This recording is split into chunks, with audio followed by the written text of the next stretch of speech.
I'm going to need to go find a place where I can go practice my turns and stuff like that so I can get used to the feeling of this bike, because obviously with my previous bike she was more top heavy.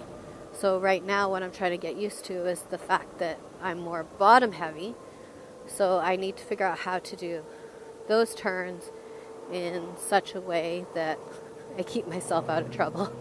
So in this case what I have is the fact that my bike is more bottom heavy instead of top heavy, so I have to relearn how that system works, which is always fun. I love learning how I love learning how to figure out all my little quirks and features about my vehicles. It's one of those things that's really entertaining when it comes to owning any vehicle. Just getting out there and practicing and learning your quirks and features of your vehicle, I think is important, because it helps make you understand your vehicle and maintain it better when it comes to what you can do on the road.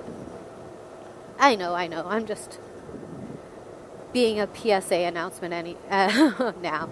As I was saying, the importance of learning your vehicle's quirks. It is actually very important to learn them so that you know how fast your bike can, your vehicle, not just your bike, can stop, what kind of ratio you have for your turning, how fast is it going to pick up speed, how it deals with the hills, straightaways, turns.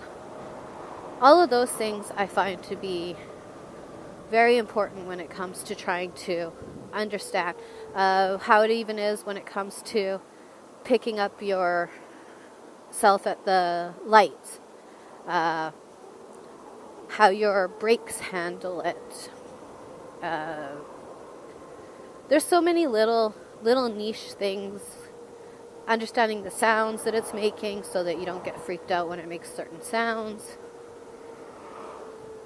All those things I believe are important when it comes to understanding what your vehicle can do, and I think understanding those yourself when it comes to your vehicle are very important. It's like, switching from the 300 to this bike, there was a learning curve because, now I have to be more careful when it's coming to the throttle, because this throttle is more instant than the 300 was. So the 300, when I would do this, when I would do this, I'm kill switching myself so that I don't do anything stupid. When I would do this, there was a lot of slack. So now with this bike, the slack seems to be gone, which was really interesting because it was one of my complaints about my throttle on the 300 was the fact that I felt like my throttle actually had too much slack. And they told me, no, it's normal and all of this. So now switching over to the 0 and feeling like there's no slack there, which means when I tell the bike to go, she's going to go, and I'm going to be nice to this guy because I know he's going to want to come in even though he's not signaling. Shame on you. Sorry, my little rant for the driver there. So understanding that means that I can understand how much I have to give it or not give it when it comes to going from a dead stop, because obviously the last thing I want to do is do anything to jeopardize myself as a rider. I hope this makes sense to you guys what I'm saying here.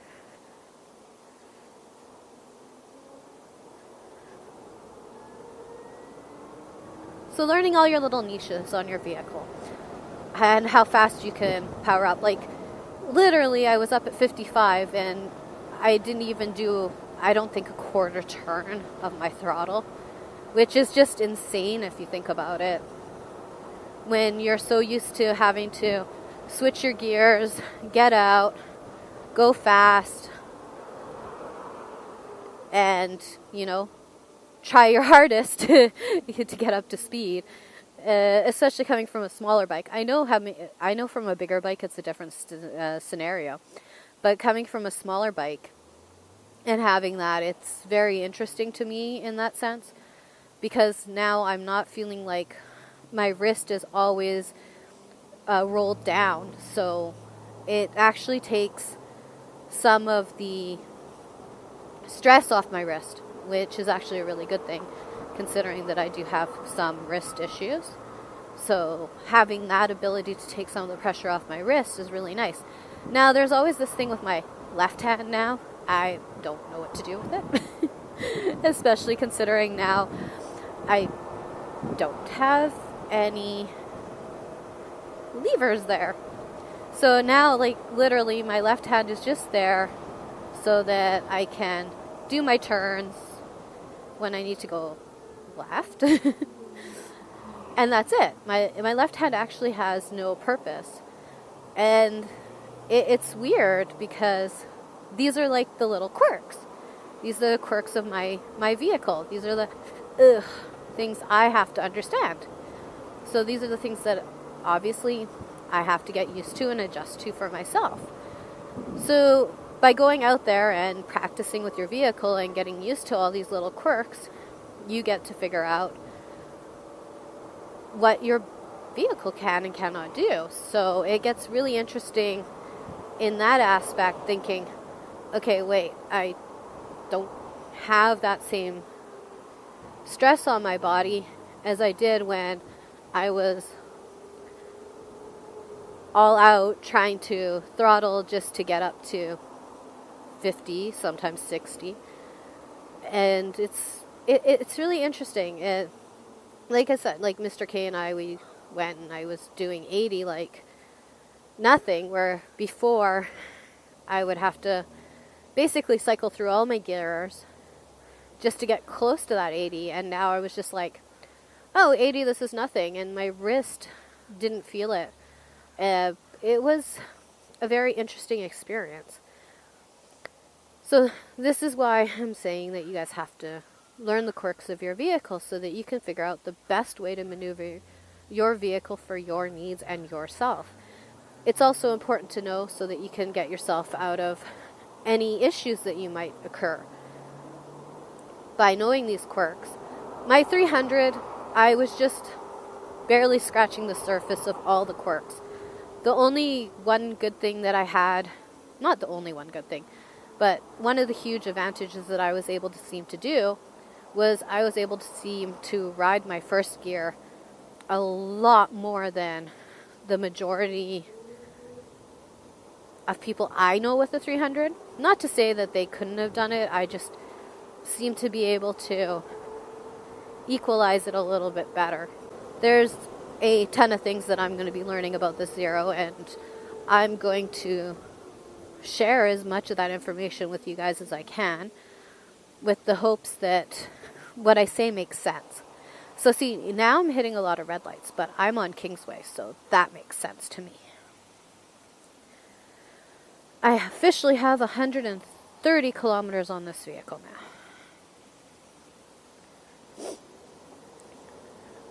I still have a lot of the setup stuff to learn because I haven't really messed around with that because, as I told you guys in the previous video, this is the first nice sunny day that we've had. It's been mostly rain, and I don't want to go out in the rain, and that's my privilege, prerogative, or choice to make.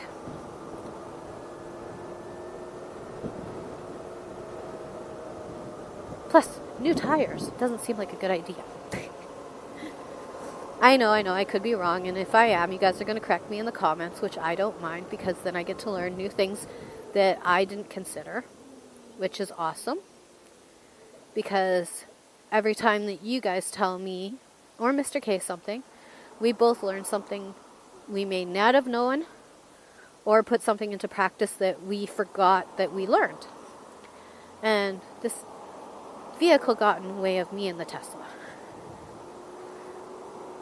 which was kind of cool because here I am on the Zero following a Tesla.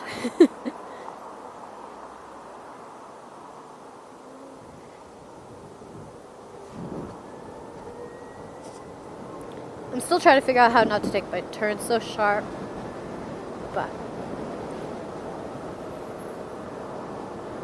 with all that said, I hope that you enjoyed this video. I hope that it will help out some of you. Or at least encourage some of you to learn more about your vehicle and become better motorists out there on the road. Motorcycle season will be coming up. Until next time, don't forget to love, ride, and explore. Ride safe, drive safe, be safe. We appreciate you all for watching and tuning in. Thanks for watching. Bye. I don't like how close you're coming to me.